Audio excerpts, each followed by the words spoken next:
Hello everyone, welcome to our channel Pawan physics. आज की इस वीडियो में हम कुछ एक इम्पोर्टेंट टर्म्स पढ़ेंगे जो मैग्नेटिज्म से रिलेटेड है। तो देखिए, कुछ एक टर्म्स जो हम पहले स्टडी कर चुके हैं, जैसे मैग्नेटाइजिंग फोर्स है या मैग्नेटिक फोर्स के बारे में, मैग्नेटिक फील्ड इंटेंसिटी के बारे में, या सिंपल मैग्नेटिक फील्ड के बारे में, मैग्नेटिक फ्लक्स के बारे में। तो कुछ एक टर्म जो है वो हम पहले डिस्कस कर चुके हैं, तो इन टर्म के बारे में हम यहाँ पे स्टडी नहीं करेंगे।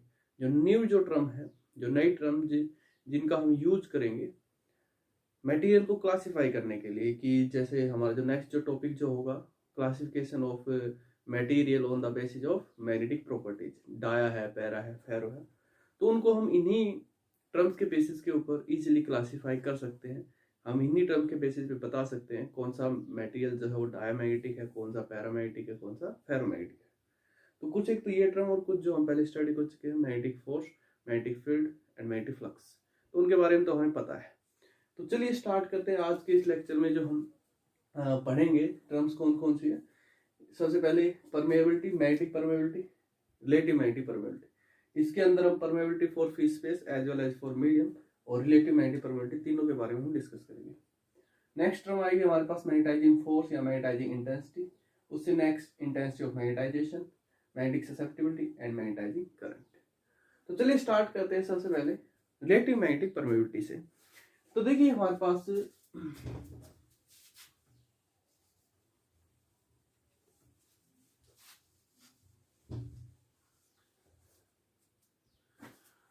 रिलेटिव मैग्नेटिक परमेबिलिटी, तो जैसे कि मैं आपको बार बार कह चुका हूं, नाम में ही किसी चीज की पहचान छिपी हुई होती है। तो जरा आप इसको जरा ध्यान से देखिए। रिलेटिव पे अभी मत जाइए, मैग्नेट पे भी अभी मत जाइए, सिर्फ इसके ऊपर परमेबिलिटी। परमेबिलिटी का मीनिंग क्या होता है? द एबिलिटी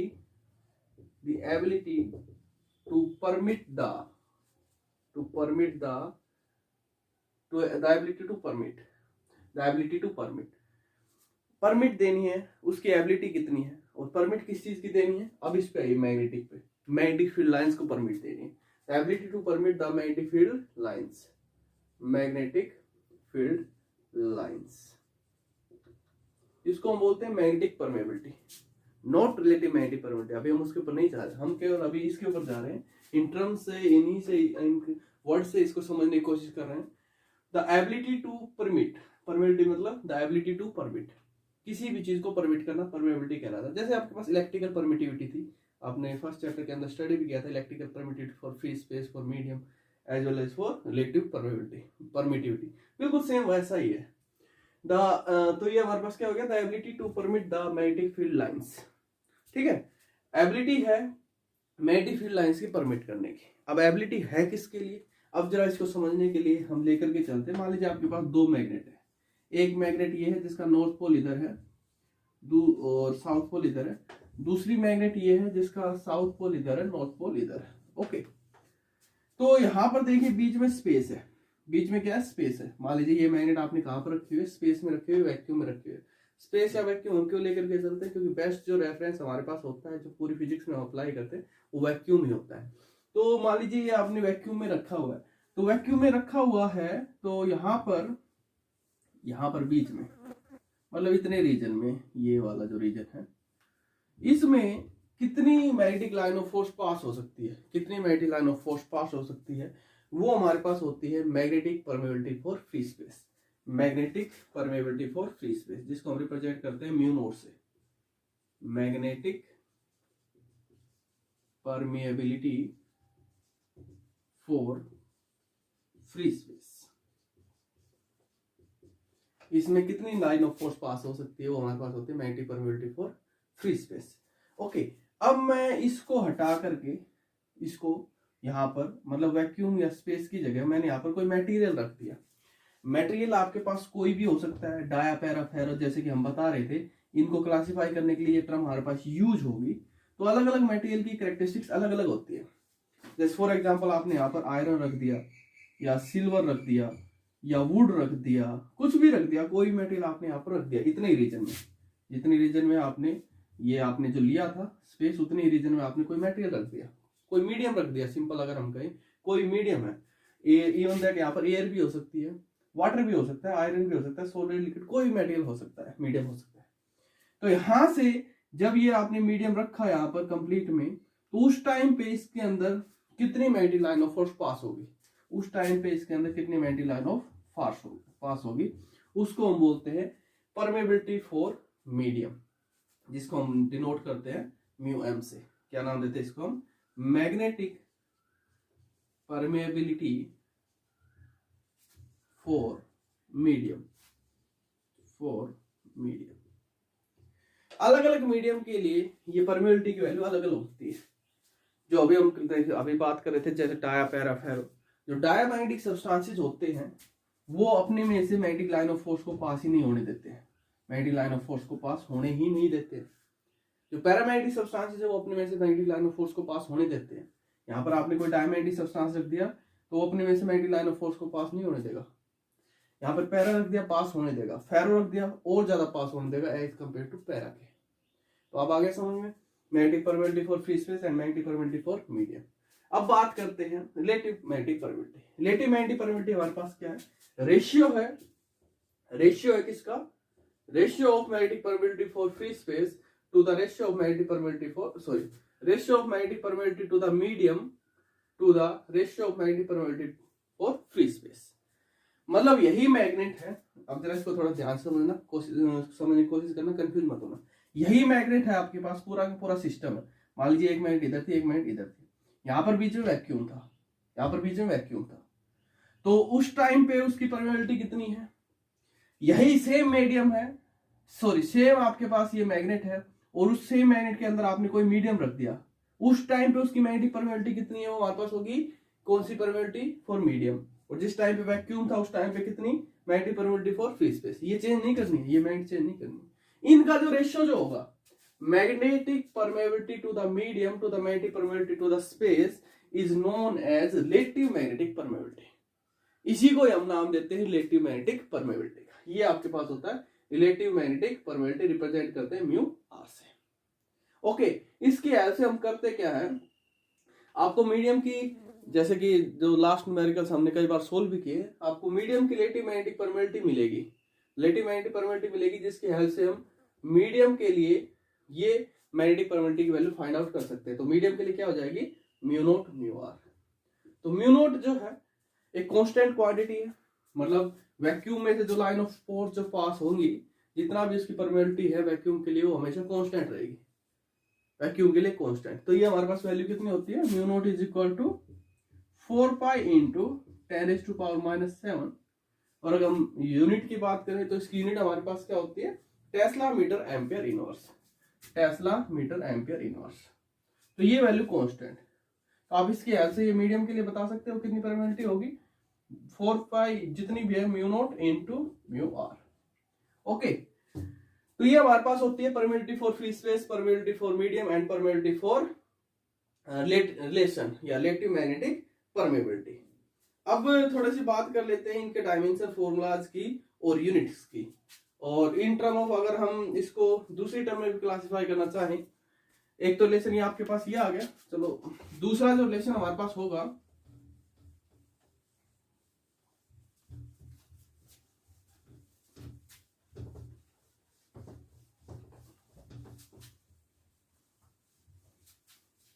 तो अगर हम बात करें म्यू नोट, जैसे आपके पास रिलेशन आया था, कोई भी आप रिलेशन उठाते हो, जैसे b is equal to mu naught upon 4 pi I dl sine theta upon R square, या mu naught upon 4 pi i1 i2 by 2i by R. Simple अगर हम बात करें, जैसे आपके पास जो भी आप लेना चाहो यूनिट सेम आएगी, तो इंटू साइन ऑफ थीटा। तो जैसे हम यहाँ से बात करते हैं, इसकी वैल्यू तो हो गई आपके पास 4 पाई इंटू 10⁻⁷। यूनिट की बात करेंगे तो म्यू नोट की यूनिट क्या होगी? बी की टेस्ला, कोई यूनिट नहीं, मीटर स्क्वायर, मीटर से मीटर कैंसिल, कोई यूनिट नहीं, तो मीटर इधर आएगा, एम्पियर इधर आएगा, तो ये आपके पास हो जाती है इसकी unit tesla metre ampere inverse, tesla metre ampere inverse. तो एक यूनिट आपके पास ये होती है। दूसरा, हम इसको एसआई सिस्टम में जो लिखते हैं वो ये यूनिट नहीं लिखते, हम इसको लिखते हैं हेनरी पर मीटर, हेनरी पर मीटर। ये अभी आगे आएगी एसआई सिस्टम, जो हम नेक्स्ट यूनिट स्टडी करेंगे एएमआई, उसमें तब हम बताएंगे ये हम क्यों यूज करते हैं। तो ये हम यूज करते हैं हेनरी पर मीटर। ओके, तो अब ये आपके पास यूनिट हो गई। अगर मैं बात करता हूँ डायमेंशन फॉर्मूला की, तो डायमेंशन फॉर्मूला आप मेरे को फाइंड आउट करके बताएंगे इसका डायमेंशन फॉर्मूला क्या आएगा। बी का डायमेंशन फॉर्मूला रखिए, कैसे रखोगे, F is equal to Q B sine of theta, तो इसका तो कोई होता नहीं है, तो B is equal to Q F by Q E. तो आपके पास क्या हो जाएगा, म्यू नोट का dimension formula 4 pi into F by Q E divided by I into D L divided by R square. तो जो भी आपके पास आएगा फॉर्मूला वो मेरे को आप बताएंगे, हो जाएगा इसका डायमेंशन फॉर्मूला। अब नेक्स्ट बात आती है, क्वांटिटी स्केलर है या वेक्टर है। तो हमारे पास म्यू नोट जो है वो एक स्केलर क्वांटिटी है, म्यू नोट भी स्केलर क्वांटिटी है, म्यू आर भी स्केलर क्वांटिटी आपके पास होती है। ओके, तो ये बात हो गई म्यू नोट की। अगर मीडियम की बात करें तो मीडियम के लिए क्या हो जाएगा, मीडियम के लिए आपको देखने के लिए फिर से वही चांस पड़ेगा रिलेटिव परमिटिविटी पे, mu R is equal to mu M is equal to mu naught mu R. अगर मीडियम के लिए देखते हो तो क्या लिखते हो आप, यहाँ पर क्या आ जाएगा, मीडियम के लिए mu M that is equal to mu M होता किसके इक्वल है, म्यू नोट म्यू आर। तो अगर आप बात करोगे म्यू एम इसकी डायमेंशन फॉर्मूला, और या आप बात करते हैं इसकी यूनिट की, तो यूनिट यही रहेगी, यूनिट यही रहेगी, डायमेंशन फॉर्मूला भी इसके इक्वल रहेगा, लेकिन ये वैल्यू नहीं होगी, ये वैल्यू नहीं होगी। हाँ, अगर यहाँ पर वैक्यूम है तो यही मिलेगी। ओके, अब अगर हम बात करें रिलेटिव परमिटिविटी की, तो relative permittivity is equal to जो आपके पास आया था mu M by mu naught. तो रिलेटिव परमिटिविटी की आपके पास एक कांस्टेंट क्वांटिटी है, ये एक डायमेंशनलेस क्वांटिटी है, मतलब यूनिटलेस क्वांटिटी है, ना इसका कोई यूनिट होती है ना इसका कोई डायमेंशन हमारे पास होता है। ओके, और ये भी जो क्वांटिटी जो है वो एक स्केलर क्वांटिटी है, it is an scalar quantity.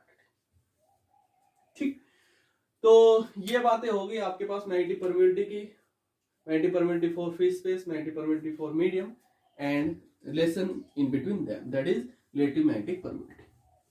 अब इसी को ही अगर हम मैग्नेटिक फील्ड की टर्म में डिफाइन करना चाहें तो मैग्नेटिक फील्ड में भी हम डिफाइन कर सकते हैं। जैसे एक तो आपके पास हो गई relative permittivity that is equal to mu R is equal to mu M by mu naught, या इसको आप सीधा म्यू एम ना लिख करके म्यू भी लिख सकते हो, ये मीडियम के लिए रिप्रेजेंट करेगा म्यू नोट।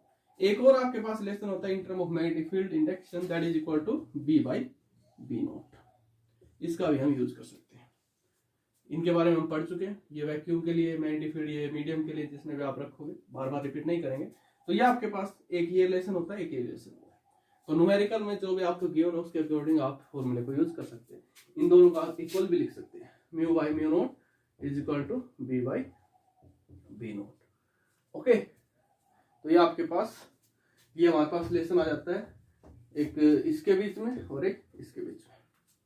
अब नेक्स्ट हम बात करते हैं मैग्नेटाइजिंग फोर्स या मैग्नेटाइजिंग इंटेंसिटी की। देखिए अब इस चीज को समझिए,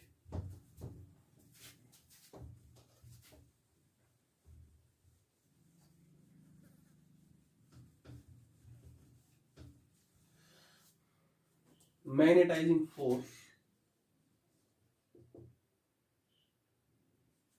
मैग्नेटाइजिंग फोर्स या मैग्नेटाइजिंग इंटेंसिटी।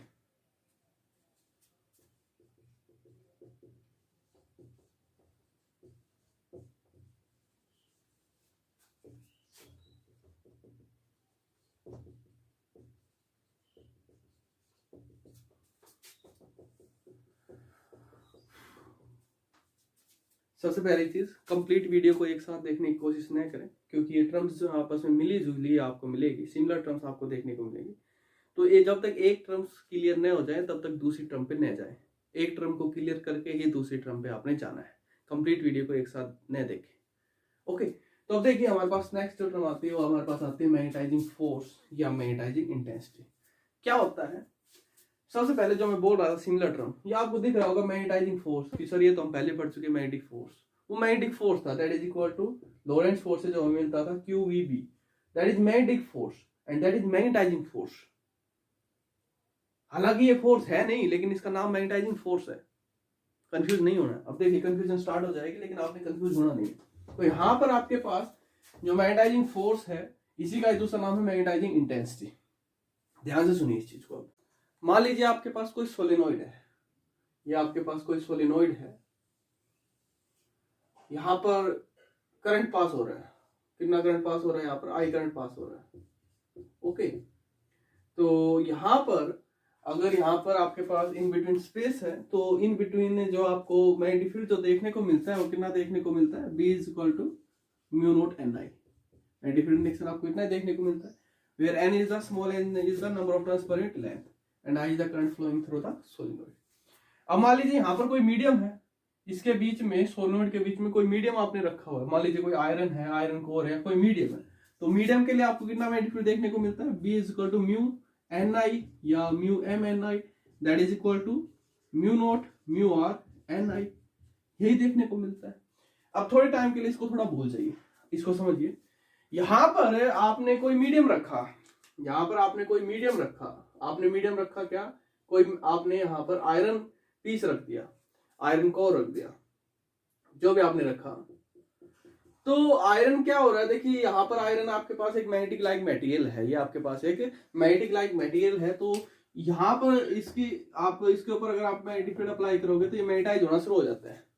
जब आयरन पीसेज को अर्थ के अंदर ब्रेड करते हो तो वो मैग्नेटाइज हो जाता है due to magnetic induction, due to magnetic field induction, due to magnetic field of earth. तो यहाँ पर भी तो मैग्नेटिक फील्ड है इसकी वजह से, करंट की वजह से, उसकी वजह से मैग्नेटाइज होना शुरू हो जाता है। अब हम बात करें मैग्नेटाइज इंटेंसिटी की। मैग्नेटाइज इंटेंसिटी मतलब ये इसकी इंटेंसिटी जो है मैग्नेटाइज होने की वो किस पे डिपेंड कर रही है, इंटेंसिटी जो है मैग्नेटाइज होने की मतलब कितने, उसकी इंटेंसिटी जो है वो है किसके इक्वल, तो वो हमारे पास जो इक्वल जो होता है इंटेंसिटी ऑफ मैग्नेटाइजेशन हमारे पास इक्वल होता है, रिप्रेजेंट करते हैं उसको H से, that is equal to N I. जरा ध्यान से समझिए इस चीज को, जितनी अमाउंट में यहाँ पर करंट फ्लो करेगा उतना ही ज्यादा मैग्नेटाइज होगा। हम यहाँ पे हमने समझने के लिए आयरन लिया है, डाया के लिए अलग केस होगा, उसमें वो मैग्नेटाइज होगा ही नहीं, बाद में समझाएंगे। आयरन तो मैग्नेटाइज हो सकता है, आयरन हम पढ़ चुके हैं अच्छे से। तो जितना यहाँ से करंट ज्यादा पास होगा उतना ये मैग्नेटाइज ज्यादा होगा, जितनी number of turns per unit length ज्यादा उतना ये ज्यादा मैग्नेटाइज होगा, जितना करंट कम होगा उतना ये कम मैग्नेटाइज होगा, जितना यहाँ पर आपके पास कम number of turns per unit length होगी उतना ये कम मैग्नेटाइज होगा। तो इसी को हम नाम देते हैं इंटेंसिटी ऑफ मैग्नेटाइजेशन। अगर हम एक टर्न की टर्म में अगर हम समझते हैं, मान लीजिए आपके पास सिर्फ एक सर्कुलर कॉइल है, एक नंबर ऑफ टर्न्स उसके अंदर प्रेजेंट है, तो उस केस में आपने यहाँ पर इसके अंदर कोई आपने आयरन रख दिया, आयरन पीस रख दिया, तो यहां से इसके अंदर करंट पास हो रहा है, इस कॉइल में करंट पास हो रहा है, सिर्फ एक कॉइल है, एक टर्न है इस कॉइल के अंदर, तो वो कंप्लीटली जो मैग्नेटाइज होने की इंटेंसिटी जो है, जो ये मैग्नेटाइज होगा वो कंप्लीटली किसके ऊपर डिपेंड करेगा, सिर्फ और सिर्फ आई पे डिपेंड करेगा। जितना ज्यादा करंट होगा, जितना ज्यादा करंट होगा उतना ये मैग्नेटाइज होगा, जितना कम करंट होगा उतना ही कम मैग्नेटाइज होगा। हम जैसे आयरन को मैग्नेट बनाते हैं, मैग्नेट बनाते तो ऐसे ही तो करते हैं, अगर आप ज्यादा मैग्नेटिज्म चाहते हैं तो ज्यादा मैग्नेटिक अप्लाई कीजिए, कम ज्यादा करंट अप्लाई कीजिए, कम मैग्नेटिक फील्ड चाहते हैं तो कम करंट अप्लाई कीजिए। तो एक टर्न की टर्म में सीधा सीधा मैग्नेटाइजिंग इंटेंसिटी जो है वो किसके इक्वल है, करंट के इक्वल है, इसी के ऊपर डिपेंड कर रहा है। Number of turns per unit length की टर्म में वो इसके ऊपर डिपेंड कर रहा है। ओके, तो ये हमारे पास होता है मैग्नेटाइजिंग इंटेंसिटी या मैग्नेटाइजिंग फोर्स। अब जरा इसको में इसकी टर्म में देखिए, मैग्नेटिक फील्ड इंडक्शन की टर्म में, मैग्नेटिक फील्ड इंडक्शन की टर्म में हम इसको कैसे लिख सकते हैं, अगर मान लीजिए यहाँ पर आपके पास मीडियम था तो हम ये फॉर्मूला अप्लाई करेंगे, तो B is equal to mu H ऐसे लिखेंगे, या B is equal to mu naught mu R H।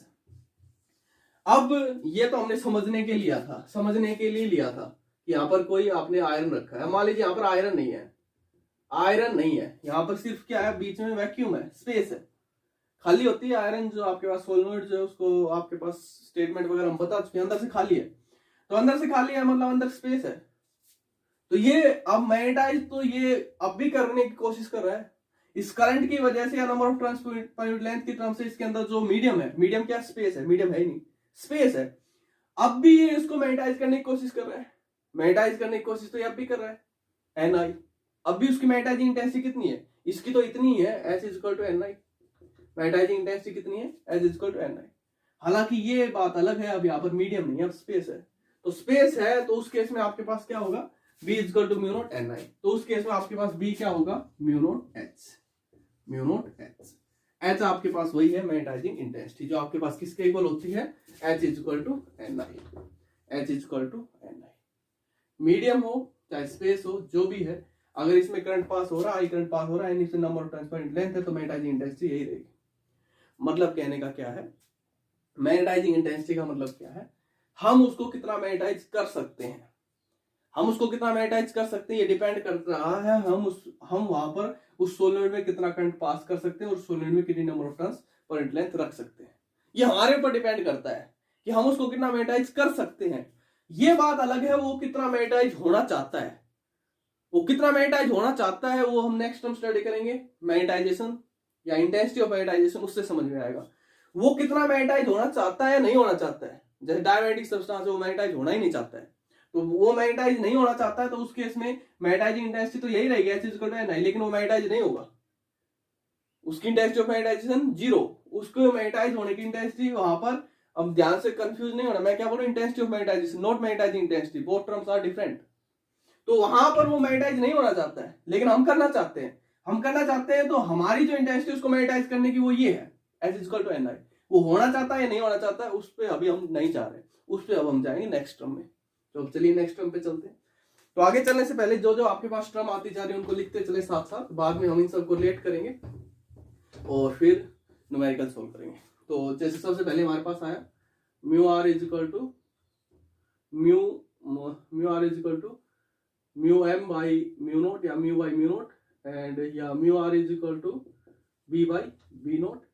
Next आया B is equal to mu naught N I या B is equal to mu naught mu R N I या B is equal to mu naught H या B is equal to mu H या B is equal to mu naught mu R H. कैसे आई सब कुछ पता लग गया। अब आगे चलने से पहले इसकी यूनिट की बात कर लेते हैं। ये तो इसकी तो हमें पता ही है, इसकी मैग्नेटाइजिंग इंटेंसिटी की या मैग्नेटाइजिंग फोर्स की। तो देखिए यूनिट क्या होगी, डायमेंशन फॉर्मूला क्या होगा। तो एच हमारे पास किसके इक्वल है एन आई। तो एन क्या है number of turns per unit length that is metre inverse, I क्या है करंट एम्पियर। तो इसकी यूनिट क्या हो जाएगी मैग्नेटाइजिंग फोर्स या मैग्नेटाइजिंग इंटेंसिटी की ampere per metre. Dimension formula क्या होगा, डायमेंशन फॉर्मूला आपके पास क्या होगा मीटर इनवर्स का एल इनवर्स और एम्पियर का A1। तो m0 L-1 T0 A1 ये आपके पास होता है इसका डायमेंशन फॉर्मूला। क्वांटिटी कैसी है, ये एक वेक्टर क्वांटिटी है, it is an vector quantity. इसके पास डायरेक्शन भी है साथ के साथ मैग्नीट्यूड भी है। मैग्नीट्यूड कितना है, ये रहा आपके पास मैग्नीट्यूड Ni और डायरेक्शन भी है एज वेल एज डायरेक्शन। एक स्पेसिफिक डायरेक्शन में उसको मैग्नेटाइज करेगा, एक स्पेसिफिक डायरेक्शन में उसको मैग्नेटाइज ये आपके पास उसको करेगा। ठीक है, जैसे अगर हम मैग्नेट की टर्म में समझना चाहें, जैसे एक मैग्नेट इधर है दूसरी मैग्नेट इधर है, ये मैग्नेट का नॉर्थ पोल ये दूसरी मैग्नेट का साउथ पोल। तो यहाँ पर आपके पास स्पेस है, यहाँ पर वैक्यूम है कोई बात नहीं, लेकिन यहाँ पर भी इसकी आपके पास क्या है मैग्नेटाइजिंग इंटेंसिटी है, यहाँ पर भी इन मैग्नेट्स की मैग्नेटाइजिंग इंटेंसिटी है। अगर यहाँ पर वैक्यूम है तो आपके पास ये आपके पास वैक्यूम है, तो अगर आपके पास अब यहाँ पर मीडियम है, मीडियम डिपेंड करता है क्या है, मीडियम अगर आयरन है तो इसको मैग्नेटाइज कर देगा, तो वही जो पहले मैग्नेटाइज इंटेंसिटी थी अब भी वही है, लेकिन ये अब मैग्नेटाइज होना चाह रहा है, आयरन मैग्नेटाइज होना चाह रहा है और वो वैक्यूम जो मैग्नेटाइज होना नहीं चाह रहा था, लेकिन इनकी मैग्नेट्स की इंटेंसिटी तो वही है, इंटेंसिटी आपकी वही रहनी है। तो मैग्नेट के केस में चलेंगे तो वही आपके पास चला जाएगा B = μ0/4 m into 2L/r², जो भी आपके पास आया था उस टर्म में चला जाता है। ठीक है, ये हमने सोलेनोइड के टर्म में किया है, क्योंकि सोलेनोइड के टर्म में क्यों किया है, आगे हम इलेक्ट्रोमैग्नेट परमानेंट मैग्नेट के बारे में स्टडी करेंगे तो सोलेनोइड का ही रोल आएगा। ओके, तो अब नेक्स्ट चलते हैं अपनी नेक्स्ट टर्म के ऊपर। ये आपके पास हो गया μ/μ0 B/B0 Ni। तो चलिए नेक्स्ट टर्म हमारे पास आती है इंटेंसिटी ऑफ मैग्नेटाइजेशन।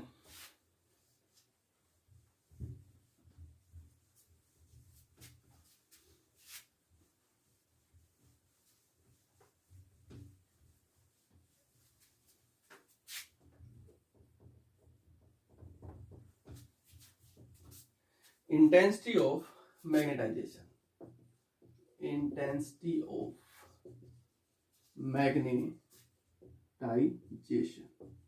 या इसको हम सिंपली मोस्टली बुक में मैग्नेटाइजेशन भी लिख देते हैं, जैसे एनसीईआरटी की बुक में आपको मैग्नेटाइजेशन लिखा हुआ मिलेगा। ओके, तो इसको हम डिनोट करते हैं आई से, एनसीईआरटी की बुक में इसको डिनोट कर देते हैं कैपिटल M से। क्यों कर देते हैं वो भी बताएंगे अभी, ठीक है, उसके ऊपर चलो नोटेशन पे बाद में चलते हैं, पहले इसको समझ लेते हैं ये हमारे पास है क्या, इंटेंसिटी ऑफ मैग्नेटाइजेशन या सिंपली मैग्नेटाइजेशन। तो इंटेंसिटी ऑफ मैग्नेटाइजेशन हमारे पास क्या है, जो अभी हम बात कर रहे थे मैग्नेटाइजिंग इंटेंसिटी या मैग्नेटाइजिंग फोर्स की, तो वो हमारे पास क्या होता है कि हम उसको कितना मैग्नेटाइज कर सकते हैं। हम जो करंट उसको दे रहे हैं, वो करंट या नंबर ऑफ ट्रांसपेरेंट लेंथ उसको कितना मैग्नेटाइज कर सकता है। तो जितना ज्यादा करंट होगा, जितनी ज्यादा नंबर ऑफ ट्रांसपेरेंट लेंथ होगी, उतना ज्यादा हम उसको मैग्नेटाइज कर सकते हैं। लेकिन उसके अंदर कोई ऐसा प्राणी बैठा हुआ है जो मैग्नेटाइज होना ही नहीं चाहता है। आप चाहे कितना भी करंट अप्लाई कर लीजिए, आप चाहे कितनी नंबर ऑफ ट्रांसपेरेंट लेंथ रख लीजिए, वो मैग्नेटाइज होना ही नहीं चाहता है। तो क्या करोगे? तो उस टर्म को समझने के लिए हमारे पास टर्म आती है intensity of magnetisation. Intensity of magnetisation का क्या मतलब है? वो जो मटेरियल है या वैक्यूम है, जो भी है जिसको आप मैग्नेटाइज करना चाह रहे हैं, उसकी खुद की इंटेंसिटी कितनी है मैग्नेटाइज होने की, उसे हम बोलते हैं intensity of magnetisation. Last term क्या थी? हम उसको कितना मैग्नेटाइज कर सकते हैं, वो होती है मैग्नेटाइजिंग इंटेंसिटी। अब उसकी खुद की इंटेंसिटी कितनी है मैग्नेटाइज होने की, वो होती है इंटेंसिटी ऑफ मैग्नेटाइजेशन। किसी की 0 होती है, किसी की इनफाइनाइट होती है। तो देखिए, इसको समझते हैं इंटेंसिटी ऑफ मैग्नेटाइजेशन एक्चुअल में है क्या। जैसे इंटेंसिटी ऑफ मैग्नेटाइजेशन जो हमारे पास होता है, अगर मैं इसको सबसे पहले डिफाइन करूं, जो अभी मैं बात कर रहा था, इसको मोस्टली बुक में आई से डिनोट कर देते हैं और एनसीईआरटी बुक में एम से डिनोट कर देते हैं। तो आई से क्यों डिनोट करते हैं? क्योंकि इसका जो फॉर्मूला जो हमारे पास होता है वो क्या होता है? मैग्नेटिक डाइपोल मूवमेंट पर यूनिट वॉल्यूम। तो हमने जो मैग्नेटिक डाइपोल मोमेंट को जो रिप्रेजेंटेशन दे रखी थी, वो पहले ही एम से दे रखी थी। तो ये आपके पास क्या हो जाएगा? I = m/v। तो इसको भी अगर m से डिनोट करोगे तो कंफ्यूजन हो जाएगा। एनसीईआरटी की बुक में वो मैग्नेटिक डाइपोल मोमेंट को म्यू से रिप्रेजेंट करता है, ठीक है। तो उस केस में m = μ/v। ओके, तो कंफ्यूज नहीं होना है, जिससे भी आप रिप्रेजेंट करना चाहो दोनों ठीक है। तो magnetic dipole moment per unit volume is known as magnetization और इंटेंसिटी ऑफ मैग्नेटाइजेशन। अब एक्चुअल में है क्या इंटेंसिटी ऑफ मैग्नेटाइजेशन? जैसे मान लीजिए आपके पास कोई मटेरियल है, मटेरियल हमें पता है उसकी जो स्मॉलेस्ट यूनिट है वो एटम है। एटम के अंदर प्रोटॉन प्रेजेंट होते हैं, प्रोटॉन एंड न्यूट्रॉन, बाहर इलेक्ट्रॉन रिवॉल्व करते रहते हैं। प्रोटॉन न्यूट्रॉन इलेक्ट्रॉन पे नहीं जाते हुए हम सिर्फ एटम पे ही चलते हैं। हमें पता है कि एटम जो है वो एक्ट एज एन डाइपोल, वो डाइपोल की तरह बिहेव करता है, ये हम पढ़ चुके हैं। Atom act as an dipole, Bohr magnetron वगैरह पढ़ चुके हैं। तो ये जो मटेरियल जो है वो एटम से मिलकर बना होता है, स्मॉलेस्ट यूनिट जो है एटम है। तो एटम जो है ये आपके पास मोस्टली इसके अंदर एटम प्रेजेंट है। तो अब एटम जो होता है वो एक्ट्स एन मैग्नेटिक डाइपोल, वो एक मैग्नेटिक डाइपोल की तरह बिहेव करता है, तो इसके अंदर जो आपके पास, जैसे ये आपके पास आपने कोई एटम ले लिया, आपके पास ये लार्ज नंबर ऑफ एटम्स किसी मटेरियल में प्रेजेंट है। अब डिपेंड करता है ये मटेरियल आपका है क्या, आयरन है, वुड है, मतलब कहने का डाया है, पैरा है, फेरो है। तो यहाँ पर जो मैग्नेटिक डाइपोल मोमेंट जो होता है फेरोमैग्नेटिक सब्सटेंसेस के अंदर सबसे ज्यादा होता है, लार्ज होता है। पैरामैग्नेटिक सब्सटेंसेस में फेरो से थोड़ा कम होता है, डायमैग्नेटिक में ऑलमोस्ट 0 होता है।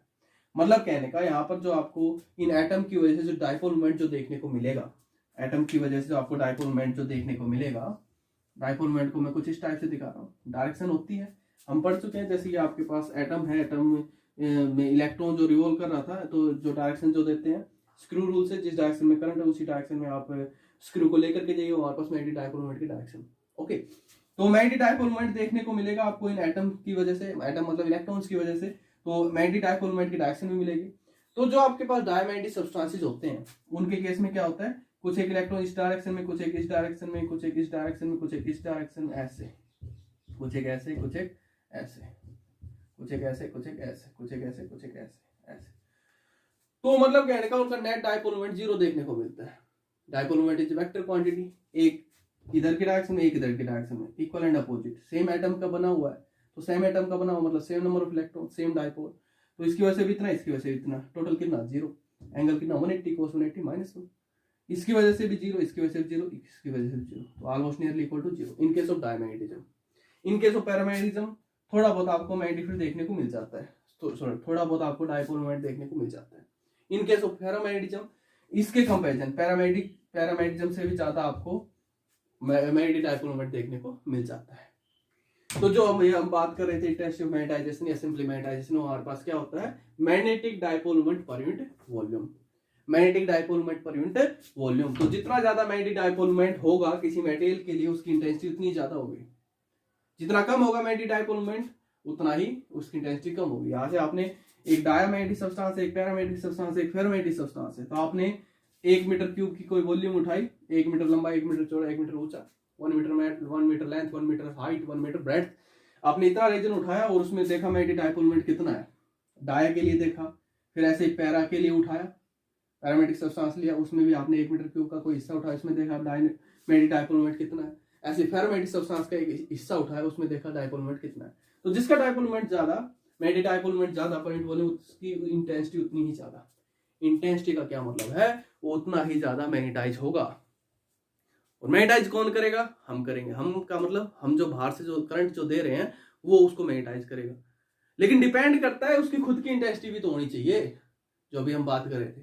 तो आपके पास जो आपने जो सोलिनोइड जो लिया था, आपने जो सोलिनोइड जो लिया था उसके अंदर आपने मान लीजिए डाल रखा डायमैग्नेटिक सब्सटेंस। डायमैग्नेटिक सब्सटेंस का मैग्नेटिक डाइपोल मोमेंट तो है ही नहीं, मैग्नेटिक डाइपोल मोमेंट नहीं है, तो उसकी इंटेंसिटी कहां से आएगी मैग्नेटाइज होने की। तो उसकी मैग्नेटाइजिंग, उसकी इंटेंसिटी ऑफ मैग्नेटाइजेशन है ही नहीं, मतलब कहने का वो मैग्नेटाइज होना ही नहीं चाहता है। आप बाहर से चाहे आप कितना भी करंट अप्लाई कीजिए, कितनी नंबर ऑफ ट्रांसपेरेंट लेंथ आप ज्यादा रख लीजिए, वो मैग्नेटाइज होना ही नहीं चाहता है। तो उसकी इंटेंसिटी ऑफ मैग्नेटाइजेशन कितनी है, 0 है उस केस में। Intensity of magnetization, not magnetizing intensity. Magnetizing intensity मतलब हम कितना वहां पर उसको मैग्नेटाइज कर सकते हैं। फिर से कह रहा हूं, कंफ्यूज मत होना। मैग्नेटाइजिंग इंटेंसिटी मतलब हम उसको कितना मैग्नेटाइज कर सकते हैं, वो डिपेंड करता है नंबर ऑफ टर्न्स पर लेंथ और करंट पे। यही दो फैक्टर हमारे पास। और इंटेंसिटी ऑफ मैग्नेटाइजेशन या सिंपली मैग्नेटाइजेशन, वो कितना मैग्नेटाइज होना चाहता है, वो डिपेंड करता है आपके पास magnetic dipole moment per unit volume. तो फेरोमैग्नेटिक सब्सटेंस की जो इंटेंसिटी ज्यादा है मैग्नेटाइज होने की, पैरा की कम है, डाया की ऑलमोस्ट 0 है। ओके, तो अब थोड़ा सा बात और कर लेते हैं इसकी यूनिट डायमेंशन फॉर्मूलाज के बारे में।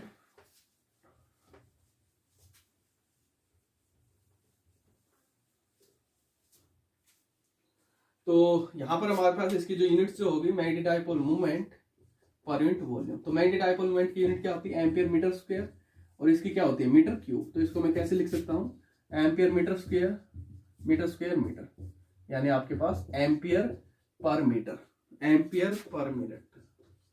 सेम यूनिट, जो यूनिट आपके पास मैग्नेटाइजिंग इंटेंसिटी की थी वही यूनिट इंटेंसिटी ऑफ मैग्नेटाइजेशन, लेकिन बोथ आर डिफरेंट टर्म्स। फिर से कह रहा हूं, कंफ्यूज नहीं होना है, सिमिलर टर्म आएगी आपके पास, एक जैसी यूनिट देखिए सेम आ रहा है, डायमेंशन फॉर्मूला भी सेम आएगा। डायमेंशन फॉर्मूला क्या होगा, m0 l-1 p0 a1, dimension formula same. Quantity भी वेक्टर है, ये एक वेक्टर क्वांटिटी है। ये आपके पास इंटेंसिटी ऑफ मैग्नेटाइजेशन जो एक वेक्टर क्वांटिटी है, वेक्टर क्वांटिटी। जिस डायरेक्शन में आपको मैग्नेटिक डाइपोल मोमेंट देखने को मिलेगा उसी डायरेक्शन में आपको उसकी इंटेंसिटी ऑफ मैग्नेटाइजेशन देखने को मिलेगा। ओके, तो अब इनमें थोड़ा सा लेसन पढ़ते हैं, तो आपके पास आगे intensity of magnetization is I is equal to m/v।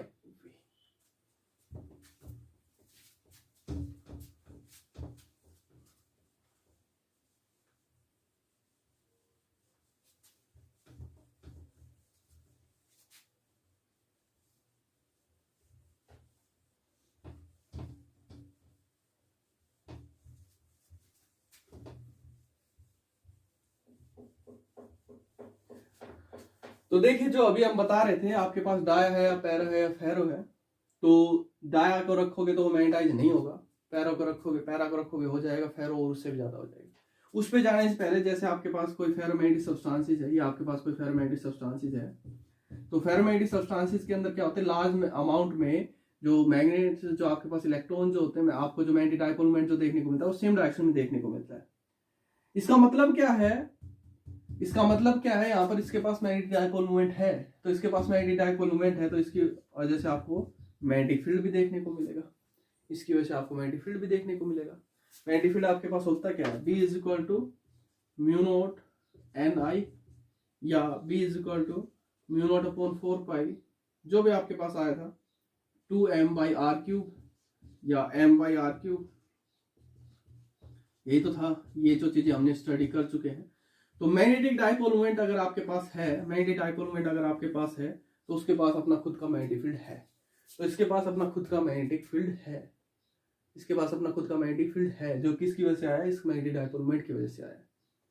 ऐसी पैरा है, पैरा के पास भी होता है लेकिन इससे कम होता है। लेकिन डायमैग्नेटिक सब्सटेंस में क्या होता है, रैंडमली डिस्ट्रीब्यूटेड होते हैं इलेक्ट्रॉन, जिसकी वजह से जो आपको मैग्नेटिक डायपोल मोमेंट जो देखने को मिलता है ऑलमोस्ट नियरली इक्वल टू 0, तो उसके लिए आपको कोई भी मैग्नेटिक फील्ड देखने को नहीं मिलता है।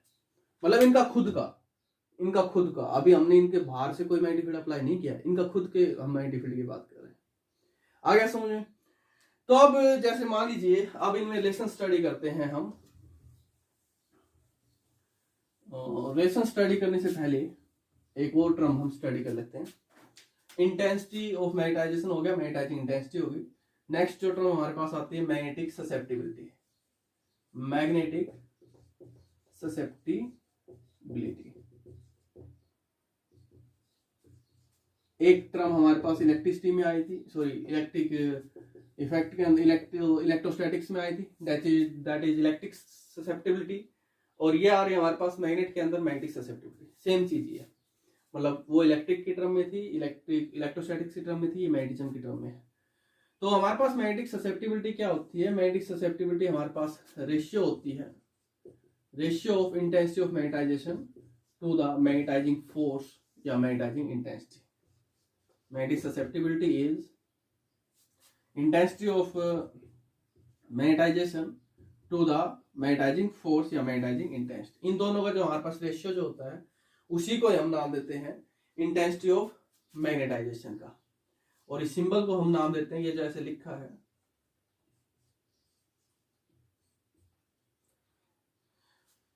चाई एम, CHI चाई एम, ये आपके पास M for magnet, chi M इस सिंबल को हम नाम देते हैं, that is the ratio of intensity of magnetisation to the magnetising force.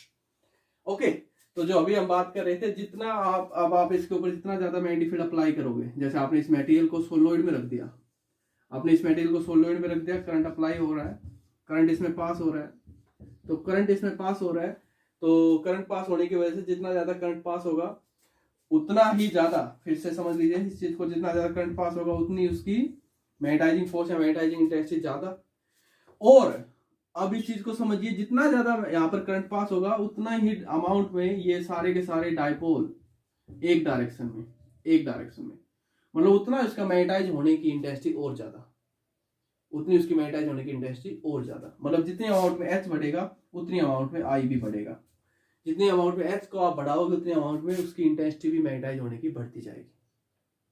Okay, तो यहां से जितना ज्यादा आप मैग्नेटाइजिंग फोर्स अप्लाई करोगे, मैग्नेटाइजिंग इंटेंसिटी होगी, उतना ही ज्यादा उसकी इंटेंसिटी ऑफ मैग्नेटाइजेशन हमारे पास होता है। तो इसको हम लिख सकते हैं I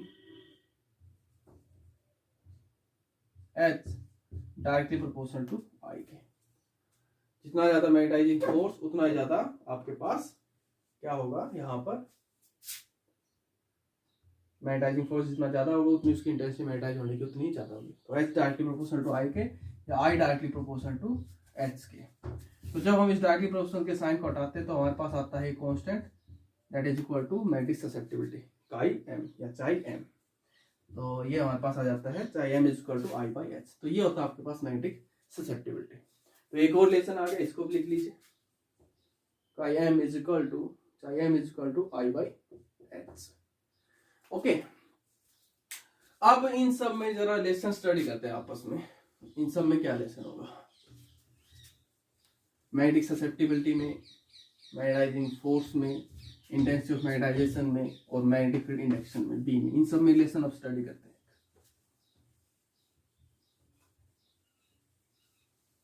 तो देखिए, relation between magnetic field induction B, mu R and H। I के साथ भी आ जाएगा, I भी ले लीजिए। ओके, तो देखिए H के बारे में पढ़ चुके, I के बारे में पढ़ चुके, म्यू R के बारे में पढ़ चुके, B के बारे में पढ़ चुके। अब इन सब में रिलेशन, चाई के लिए भी लिख लीजिए, चाई M या काई M, सभी में। तो देखिए क्या आपके पास क्या रिलेशन हमारे पास आता है। देखिए इस रिलेशन को समझने से पहले सबसे पहले मैं एक सोलेनोइड लेकर के चलता हूँ। ये आपके पास कोई सोलेनोइड है जिसमें I करंट पास हो रहा है, I करंट जो पास हो रहा है, और नंबर ऑफ टर्न्स जो पर यूनिट लेंथ कितनी है वो आपके पास वही है स्मॉल n। तो small n number of turns per unit length है। तो अब यहाँ पर आपने कोई मीडियम रख दिया, कोई मटेरियल रख दिया, कोई आपने आयरन कोर रख दी, यहाँ पर इसके अंदर आयरन कोर आपने रख दी। ध्यान से समझ लो इस कंसेप्ट को। अब कंफ्यूजन बहुत ज्यादा रहती है इसके अंदर। आपने यहाँ पर कोई आयरन कोर रखी है, तो अब देखिए एक तो आपको यहाँ पर मान लीजिए किसी पॉइंट पे मैं यहाँ पर कहता हूँ या यहाँ पर कहीं पे भी मान लीजिए ये पॉइंट यहाँ पर है, एक तो मैग्नेटिक फील्ड इंडक्शन आपको मैग्नेटिक फील्ड जो है वो आपको इस करंट की वजह से देखने को मिलेगा जो आपने बाहर से अप्लाई कर रखा है। वो कितना होता है हमारे पास magnetic field due to external exterior external जो आपको बाहर की वजह से जो आपने बाहर से जो मैं करंट अप्लाई कर रखा है वो आपको कितना देखने को मिलेगा, इसको मैं नाम देता हूँ V1 का एक्सटर्नल जो भी आप नाम देना चाहो, that is equal to mu naught NI। इतना ही होगा। मान लीजिए कहीं पर भी यहाँ पर देख लीजिए या यहाँ पर देख लीजिए, एक आपको मैग्नेटिक फील्ड देखने को मिलेगा, मान लीजिए यहीं पे ले लेते हैं यहाँ पर, ठीक है। एक आपको मैग्नेटिक फील्ड देखने को मिलेगा इसका खुद का, जब तक आप इसके ऊपर मान लीजिए करंट अप्लाई नहीं कर रहे हो उस टाइम पे भी तो इसके पास अपना खुद का मैग्नेटिक फील्ड है। सारे डायपोल एक डायरेक्शन में अलाइन थे, कुछ एक नहीं थे, जिसकी वजह से नेट इफेक्ट जो है नेट मैग्नेटिक डायपोल आपको वहां पर देखने को मिल रहा है, नेट डायपोल मोमेंट आपको देखने को मिल रहा है, तो वहां पर आपको मैग्नेटिक फील्ड भी देखने को मिलेगा। तो इसका खुद का भी तो मैग्नेटिक फील्ड है, वो हो गया इसका किसका, इसका मैग्नेटिक फील्ड आपका इंटरनल मतलब इसकी वजह से जो आपने इसके अंदर आयरन कोर रखी हुई उसके लिए, उसको नाम दे रहा हूं V2 का। या आपके पास इंटरनल का मतलब इसकी वजह से है, तो ये भी इसके अंदर ही, लेकिन इंटरनल मतलब इसकी वजह से ड्यू टू कोर या ड्यू टू मटेरियल। तो इंटरनल आपके पास कितना हो जाएगा जो आपको देखने को मिलेगा, एक तो ये देखने को मिलेगा म्यू नोट NI या म्यू नोट H, लिख सकता हूं इसको म्यू नोट H, ये एक्सटर्नल। इंटरनल जो देखने को मिलेगा आपको क्या देखने को मिलेगा म्यू नोट और I, एक ये देखने को मिलेगा mu naught due to its magnetic dipole moment. I आपके पास क्या होता है M/V, ठीक है, एक ये और एक ये। तो आपको यहाँ पर जो टोटल जो मैग्नेटिक फील्ड जो देखने को मिलेगा वो कितना देखने को मिलेगा, net magnetic field induction is equal to V1 plus V2। एक तो ये आपने अप्लाई कर रखा है, ये तो है ही है, एक इसका खुद का है वो है, या हम ये कहें जो इसके पास खुद का अपना खुद का है वो तो है ही है, और एक आपने बाहर से भी अप्लाई कर रखा है। तो इन दोनों की वजह से आपको नेट यहाँ पर किसी पॉइंट पे जो मैग्नेटिक फील्ड जो देखने को मिलेगा वो कितना देखने को मिलेगा, इतना देखने को मिलेगा due to this plus due to this. तो नेट आपको कितना देखने को मिलेगा V is equal to mu naught H plus mu naught I, लिख सकता हूं। अब देखिए इसमें बहुत सारे लेसन आते जाएंगे, आपने साथ के साथ नोट करते जाना उनको। तो हमारे पास B कितना हो जाएगा, B is equal to mu naught H plus I। एक लेसन ये आ गया, इसको भी लिख लीजिए, सारे ये आपके पास न्यूमेरिकल सोल्व करते टाइम यूज होंगे। B is equal to mu naught H plus I। अब नेक्स्ट अभी हमने स्टडी किया चाहे M is equal to I/H। Okay, तो I की जगह मैं क्या लिख सकता हूं, चाहे M यहां पर लिख सकता हूं, तो मेरे पास क्या आएगा म्यू नोट H प्लस चाहे M H। H को कॉमन ले लूं तो B is equal to mu naught H into 1 plus चाहे M। ओके, एक रिलेशन ये आ गया mu naught H into 1 plus चाहे M।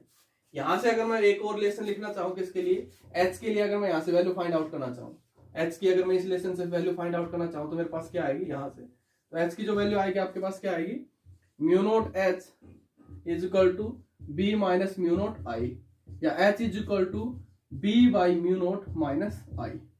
म्यू नोट H था, B इधर B minus mu naught I, mu naught से डिवाइड किया तो B by mu naught minus I। ये आपके पास रिलेशन आ जाता है in term of magnetising intensity of magnetisation, magnetic field, magnetic permittivity for free space. एक लेसन ये आ गया, H is equal to B upon mu naught minus I। कितने भी लेसन बना सकते हो आप इनसे, और ये सारे के सारे आपके न्यूमेरिकल्स में काम आएंगे। ओके, तो अब यहां पर ये आ गया हमारे पास इतना। अब आगे देखिए इसको फर्दर सोल्व करते हैं। तो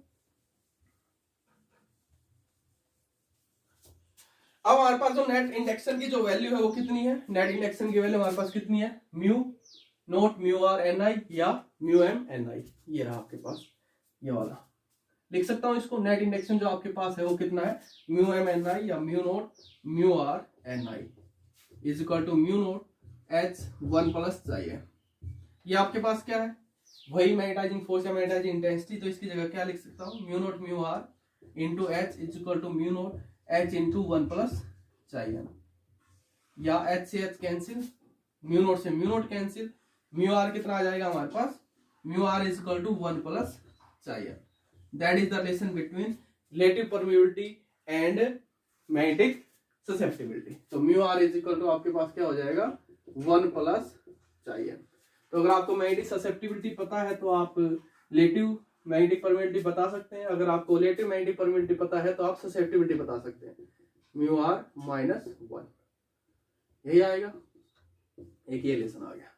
तो जब हम डाया पैरा और फेरो के सब्सटेंसेस के बारे में पढ़ेंगे तो किसी के लिए डायमेटिक सब्सटेंसेस के लिए परमिबिलिटी पॉजिटिव नेगेटिव, मतलब किसी के लिए लेस देन 1, किसी के लिए ग्रेटर देन 1, तो ये इस टाइप के हमारे पास चीजें आएंगी जो आपने वहां से फिर इन सभी टर्म्स की फॉर्म में हम उनको समझने की कोशिश करेंगे डाया पैरा और फेरा।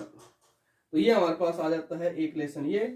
तो ये आपने जितने भी लेसन आए हैं ये सारे सारे आपने याद रखने और समझ कर आपने इनको याद रखना है।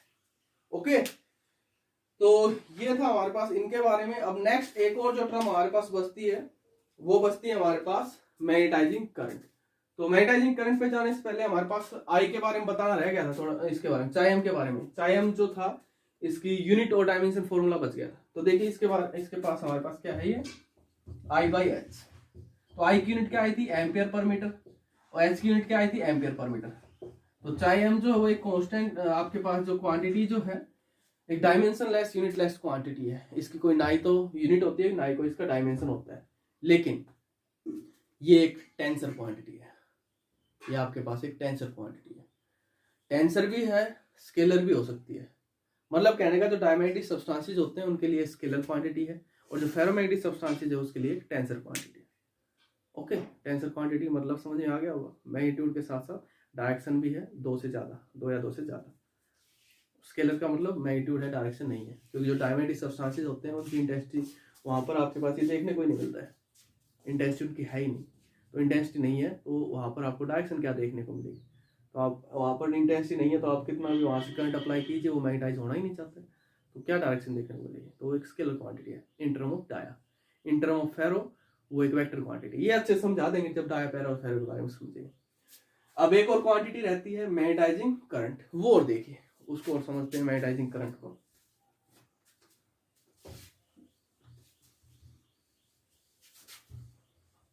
मैग्नेटाइजिंग करंट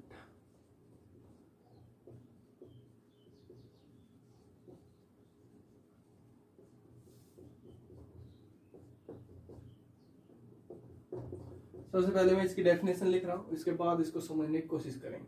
हमारे पास मैग्नेटाइजिंग करंट एक्चुअल में होता क्या है, डिनोट करते हैं हम इसको IM से, M फॉर मैग्नेटाइज और I फॉर करंट। ये हमारे पास दो आई आ गए हैं। एक I for intensity of magnetisation आया था हमारे पास और दूसरा करंट के लिए आया था। तो इनमें कंफ्यूज नहीं होना, जैसे ये I जो है वो इंटेंसिटी ऑफ मैग्नेटाइजेशन के लिए है और जो ये वाला I है इसके अंदर और इसमें वो करंट के लिए है। ओके, तो ये आपके पास करंट के लिए, ये भी करंट के लिए, ये intensity of magnetisation, intensity of magnetisation और इंटेंसिटी ऑफ मैग्नेटाइजेशन। ये है मैग्नेटाइजिंग करंट। करंट के लिए I, M फॉर मैग्नेटाइजिंग। होता क्या है, magnetising current is the current, magnetising current is the additional current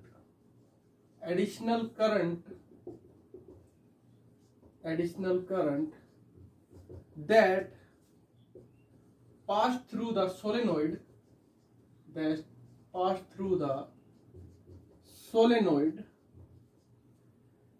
in the absence of core, which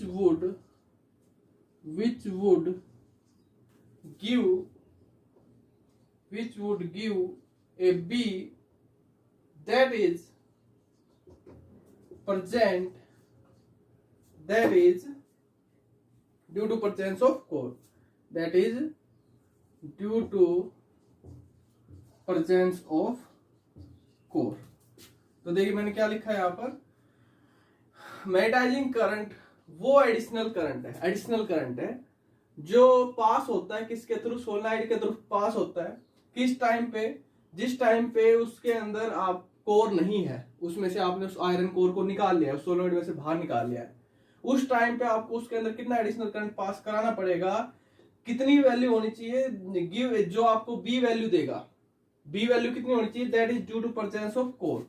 जिस time पे उसके अंदर कोर प्रेजेंट थी, आयरन कोर प्रेजेंट थी, उस टाइम पे जितनी बी की वैल्यू थी उतनी वैल्यू उस कोर को बाहर निकालने के बाद उतनी ही वैल्यू होनी चाहिए, तो आपको एक्स्ट्रा कितना करंट देना पड़ेगा, उसी करंट को हम नाम देते हैं मैग्नेटाइजिंग करंट का। आई थिंक समझ में नहीं आया होगा, आप समझने की कोशिश करते हैं। देखिए ये आपके पास सोलेनोइड था, ओके, इसके अंदर आपने आयरन कोर रखी हुई थी, आयरन कोर रखी हुई थी, तो इस टाइम पे आपको कितना मैग्नेटिक फील्ड देखने को मिलेगा, मैग्नेटिक फील्ड ड्यू टू आपको जब मीडियम हम रख देते हैं तो म्यू एन आई या mu naught mu R N I, इतना ही मैग्नेटिक फील्ड देखने को मिलेगा। अब क्या कह रहा है कि इस कोर को बाहर निकाल लो, इस आयरन कोर को यहां से बाहर निकालो। इस आयरन कोर को आपने बाहर निकाल लिया, तो बाहर निकालने के बाद एडिशनल करंट, ये करंट तो है ही है जो इसमें पास हो रहा था, और आपको कितना करंट देना पड़ेगा कि आपको बी की वैल्यू इतनी मिले, मैग्नेटिक फील्ड इंडक्शन की वैल्यू इतनी मिले। तो अब कैसे करेंगे, अब मान लीजिए बी तो आपका यही रहना चाहिए, बी आपको इतना ही मिलना चाहिए। अब आपने इस आयरन कोर को बाहर निकाल लिया, आयरन कोर को बाहर निकाल लिया तो अंदर बचा सिर्फ स्पेस, वैक्यूम, मीडियम तो बचा नहीं, mu naught N, N number of turns वही है। अब मान लीजिए इस टाइम पे आपको करंट देना पड़ रहा है आई डैश, ये एडिशनल करंट नहीं है, ये इस इतना मैग्नेटिक फील्ड लेने के लिए जितना आपको ये कोर इसके अंदर इंसर्ट थी उस टाइम पे, इस रिलेटिव परमिटिविटी का भी तो रोल था, उसका खुद का भी तो इंटेंसिटी ऑफ मैग्नेटाइजेशन थी, जिसकी वजह से आपको ये मैग्नेटिक फील्ड इंडक्शन इतना देखने को मिल रहा था। तो उस टाइम पे इतने करंट से, मान लीजिए इतने से करंट से इतना मैग्नेटिक फील्ड मिल रहा था। अब इस कोर को बाहर निकाल लिया, कोर को बाहर निकाल लिया तो मैग्नेटिक डाइपोल मोमेंट का रोल खत्म, उसकी वजह से जो आपके पास मैग्नेटिक फील्ड था उसका रोल खत्म, म्यू आर का रोल खत्म। इसको बाहर निकाल लिया तो अंदर बचा सिर्फ वैक्यूम, तो कितना देखने को मिलेगा, B is equal to mu naught N I. लेकिन हमें इतना ही चाहिए, इतना ही मैग्नेटिक फील्ड चाहिए, तो अब दिख रहा है इसको बाहर निकालने के बाद इतना तो मिलेगा नहीं, क्योंकि म्यू आर तो यहां से चला गया, तो इतना ही चाहिए। तो आपको अब इसमें इस केस में कितना करंट देना पड़ेगा, मान लीजिए इस केस में आपको करंट देना पड़ रहा है आई डैश, तो आई डैश करंट देना पड़ रहा था, कितना देना पड़ रहा है, दोनों इक्वेशन को इक्वल लिख सकता हूं, तो mu naught N I dash is equal to mu naught mu R N I.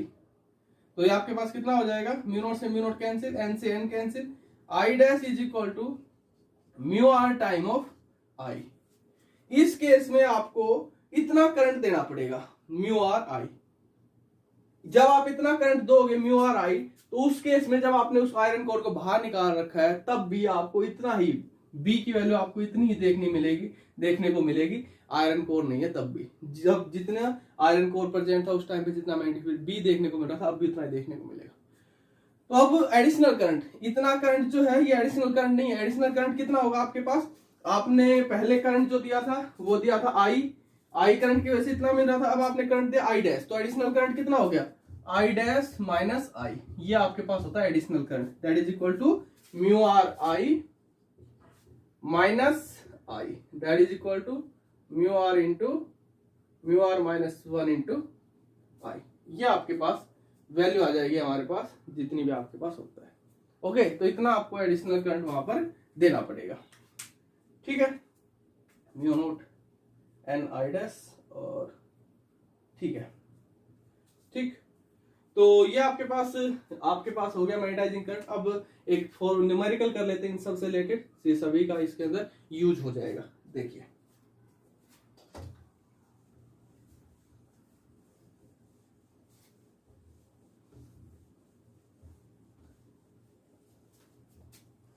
तो मैग्नेटाइजिंग करंट का फॉर्मूला लिख लेते हैं यहाँ, मैग्नेटाइजिंग करंट या additional current is equal to I dash minus I, या that is equal to mu R minus 1 into I.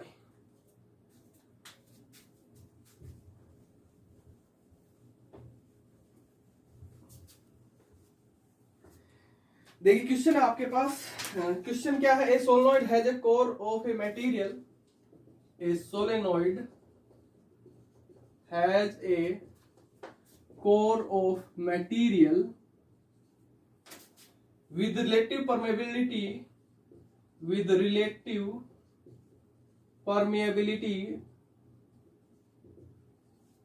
400. The windings of solenoid are insulated from the core and carry a current of 2 ampere. If the number of turns if the number of turns is 1000 per meter, 1000 per meter, calculate magnetising force या magnetic field intensity of magnetisation या simply magnetisation, magnetic field induction and magnetising current. Statement पढ़ लीजिए ध्यान से। क्या कह रहा है, आपके पास कोई सोलेनोइड है जिसके अंदर कोर प्रेजेंट है किसी मटेरियल की, और उस मटेरियल की इलेक्ट्रिक परमिटिविटी आपको गिवन है। जैसे आपके पास कोई सोलेनोइड है, इसके अंदर कोई मटेरियल, किसी मटेरियल की कोर है, कोई भी हो सकता है, आयरन वगैरह जो भी है, इसके अंदर प्रेजेंट है, वो कोर इसके अंदर प्रेजेंट है, और उसको आयरन, मान लीजिए आयरन कोर है, उसकी जो इलेक्ट्रिक परमिटिविटी जो है वो आपके पास कितनी है, 400 है। तो वाइंडिंग ऑफ सोलेनोइड्स इंसुलेटेड है, और जो करंट जो पास हो रहा है इसमें कितना करंट पास हो रहा है, 2 एम्पियर करंट इसमें से पास हो रहा है। तो करंट जो पास हो रहा है सोलेनोइड में से कितना, 2 एम्पियर। ओके, और जो नंबर ऑफ टर्न जो है 1000 पर मीटर है, तो 1 मीटर में 1000, तो number of turns per unit length कितना है, स्मॉल एन कितना है यहाँ पर 1000, 1 मीटर में कितने 1000, तो स्मॉल एन कितना है 1000। तो अब निकालिए एच, आई, बी और आई आर। तो एच हमारे पास क्या होता है, सीधा सीधा H is equal to N I, यही होता है, H is equal to N I. तो एच आपके पास कितना हो जाएगा, 1000 into I 2 ampere, that is equal to आपके पास कितना हो गया, 2 into 10³ ampere per metre. Okay, अब चलिए नेक्स्ट आई पे। आई पे जाने से पहले बी निकाल लेते हैं, बी निकालना आसान रहेगा। बी आपके पास क्या होता है, तो देखिए बी आपके पास क्या होता है, जब उसके अंदर कोई मीडियम नहीं होता उस टाइम पे होता है म्यू नॉट एन आई या म्यू नॉट एच। जब मीडियम रख दिया उस टाइम पे आपके पास होता है mu naught mu R N I या mu naught mu R H या सिंपली म्यू एच, यही होता है। तो अब आपने इसके अंदर मीडियम रखा हुआ है, कोर है जिसकी परमिटिविटी इतनी है, तो उस केस में मैग्नेटिक इंडक्शन, ये आपके पास मैग्नेटिक इंडक्शन कितना होगा, mu naught mu R N I, mu naught mu R N I या सिंपल आपके पास म्यू एच। तो आपके पास कितना हो जाएगा मैग्नेटिक फील्ड की वैल्यू, हटा दो इस सारे को,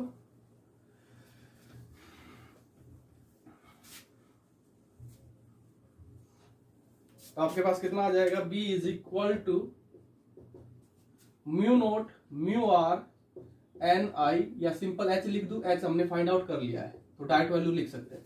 तो म्यू नॉट कितना 4 pi into 10⁻⁷, mu r relative permittivity कितनी थी 400, एच कितना आया 2 इंटू 10⁻3, 2 इंटू 10⁻3। सारे को सोल्व कीजिए, आपके पास जो भी वैल्यू आएगी इसको आप सोल्व करोगे तो अप्रोक्सीमेट कितना हो जाएगा, ये इसको आप सोल्व करेंगे तो 4 इंटू 4 6 इंटू 3.14 इंटू 10⁻⁷, 2 इसकी +2 और +3 इसका और 2 और है, ये आपके पास 2 और है, तो ये आपके पास कितना हो गया 32 मल्टीप्लाई बाई 3.14 मल्टीप्लाई बाई 10⁻5 ये है, और ये आपके पास कितना हो गया 5, 10⁻5 -2, 10⁻2 हटा दो इसको, तो B is equal to 32 into 3.14 into 10⁻2, 10⁻2। तो ये आपके पास कितना हो जाएगा, इसको आप लिखोगे, इसको डिवाइड बाय 100 करोगे तो 10⁻2 दैट इज इक्वल टू 10⁻4। इसको सोल्व करोगे तो ये आपके पास आएगा अप्रोक्सीमेटली 3 into 3 9, या अप्रोक्सीमेटली आपके पास आ जाएगा 10,000 के इक्वल, इतना आएगा multiply by 10⁻4 that is equal to 1 tesla, nearly equal to 1 tesla लिख रहा हूँ। जितना भी आएगा 0.98 या 1 समथिंग जितना भी आएगा ये आपके पास नियरली इक्वल टू कितना हो जाएगा आपके पास ये 1 टेस्ला। तो मैग्नेटिक फील्ड आ गया आपके पास 1 टेस्ला। अब नेक्स्ट पार्ट में आपसे पूछा उसने आई की वैल्यू, तो आई की वैल्यू देखिए कैसे फाइंड आउट करेंगे। तो एच आया था हमारे पास 2 into 10⁻3 ampere per metre, B आया हमारे पास nearly equal to 1 tesla. Okay, अब नेक्स्ट देखिए इंटेंसिटी ऑफ मैग्नेटाइजेशन, आई की वैल्यू। तो आई का हम कैसे फाइंड आउट करेंगे, एच और बी हमें पता है, ये फॉर्मूला यूज कर ले, B is equal to mu naught H plus I, या B by mu naught is equal to H plus I, या I is equal to B by mu naught minus H। तो ये आपके पास कितना हो जाएगा, I is equal to B कितना आया 1 by mu naught, by mu naught, mu naught कितना 4 पाई इंटू 10⁻⁷। ये आपके पास I जो इंटेंसिटी ऑफ मैग्नेटाइजेशन है, इंटेंसिटी ऑफ मैग्नेटाइजेशन है, करंट नहीं है, कंफ्यूज नहीं होना है, माइनस H कितना आया 2 इंटू 10⁻3। इसको सोल्व कर लीजिए, जो भी आपके पास वैल्यू आएगी इंटेंसिटी ऑफ मैग्नेटाइजेशन हमारे पास आ जाएगा। तो इसको सोल्व करने के बाद ये आपके पास अप्रोक्सीमेट वैल्यू आ जाती है 8 into 10⁵ ampere per metre, ampere per metre. Okay, अब नेक्स्ट पार्ट देखिए, मैग्नेटाइजिंग करंट। तो मैग्नेटाइजिंग करंट एक बार फिर से सुन लीजिए, आपके पास क्या होता है, वो एडिशनल करंट जो आपको देना पड़ेगा उसके अंदर उतना ही मैग्नेटिक फील्ड बनाए रखने के लिए जितना उस टाइम पे जब उसके अंदर कोर प्रेजेंट थी, आयरन कोर प्रेजेंट थी, या जो भी कोर प्रेजेंट थी उस टाइम पे जो जितना मैग्नेटिक फील्ड इंडक्शन था, उस कोर को बाहर निकालने के बाद भी उतना ही मैग्नेटिक फील्ड इंडक्शन उसमें होना चाहिए। तो कितना एडिशनल करंट आपने दिया, तो कर लेते हैं। तो मैग्नेटिक फील्ड ये इसके अंदर कोर प्रेजेंट थी जिसकी परमेबिलिटी 400 थी, तो उस टाइम पे मैग्नेटिक फील्ड कितना इसके अंदर B is equal to 1 tesla. अब मैग्नेटाइजिंग करंट निकालना है, तो मैग्नेटाइजिंग करंट निकालना है मतलब ये जो कोर जो इसके अंदर प्रेजेंट थी, इस कोर को यहां से बाहर निकालो, इस कोर को यहां से बाहर निकालो। कोर को बाहर निकाल दिया, लेकिन मैग्नेटिक फील्ड इतना ही रहना चाहिए, मैग्नेटिक फील्ड इतना ही रहना चाहिए। अब ये जो मैग्नेटिक फील्ड आया था वो किसकी वजह से आया था, mu naught mu R N into I. अब ये जो मैग्नेटिक फील्ड आएगा वो किसकी वजह से आएगा, म्यू आर, वो तो बाहर ही निकल गया, कोर तो बाहर निकल गया, mu naught N into I dash.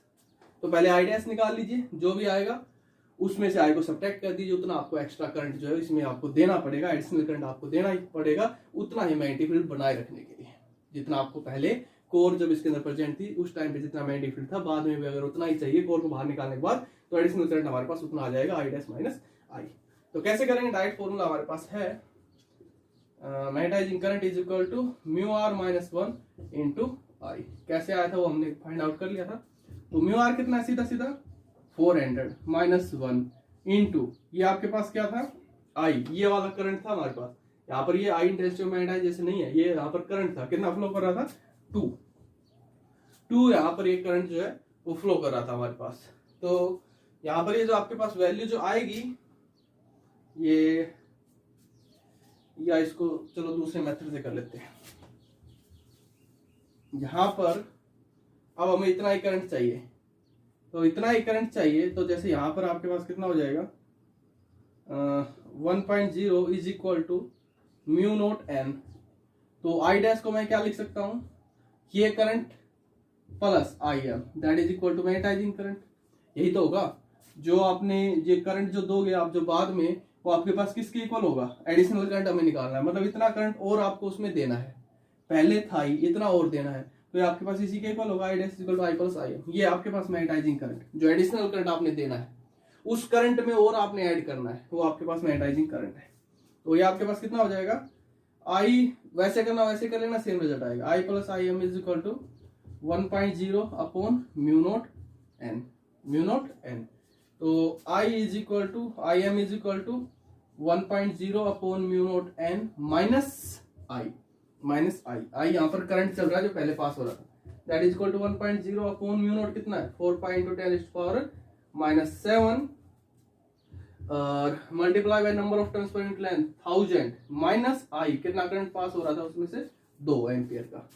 तो इसको जब आप सोल्व करोगे तो ये आपके पास आएगा, क्या आ जाएगा, magnetising current is equal to 1.0 into 10⁻+7, simple लिख दो इसको 10⁻7 डिवाइडेड बाई 4 पाई, 4 इंटू 3.14, और नहीं ये इसके साथ 1000 भी था, तो ये 1000 इसके साथ था, तो ये हो जाएगा आपके पास 10⁻⁻⁴, 10⁻⁻⁴, ऊपर जाकर के 10⁻+4, 4 इंटू 3.14 माइनस 2। इसको जब आप सोल्व करोगे तो ये आपके पास वैल्यू आएगी, हमारे पास ये वैल्यू आपके पास आ जाती है 796.17 माइनस 2, या magnetising current is equal to 794.17 ampere. इतना करंट आपको और देना पड़ेगा। पहले जब, अब इसको समझ लीजिए, जब इसमें आयरन कोर प्रेजेंट थी तो उसका कुछ मैग्नेटिक डाइपोल मोमेंट था, उसकी वजह से आपको मैग्नेटिक फील्ड मिल रहा था इतना, mu naught mu r Ni। इसको बाहर निकाल लिया तो आपको सिर्फ इतना ही मिलेगा, लेकिन हम कह रहे हैं कि उतना ही चाहिए, तो एडिशनल करंट आपको कितना देना पड़ेगा, इतना करंट और देना पड़ेगा। 2 एम्पियर तो उस टाइम पे फ्लो हो ही रहा था पहले ही, 2 एम्पियर के में अंदर इतना और करंट ऐड कीजिए 794.17 एम्पियर, तब जाकर के आपको, अब यहाँ पर कोर नहीं है लेकिन फिर भी यहाँ पर आपको उतना ही मैग्नेटिक फील्ड मिलेगा जो आपको मिल रहा था, 1 टेस्ला ही मिलेगा जितना आपको कोर की वजह से मिल रहा था। ओके, तो ये कीजिए, इन पे प्रैक्टिस कीजिए। नेक्स्ट वीडियो में हम डाया, पैरा और फेरोमैग्नेटिक सब्सटेंसेस के बारे में इन्हीं प्रॉपर्टीज के बेसिस के ऊपर उनको क्लासिफाई करेंगे। Thank you.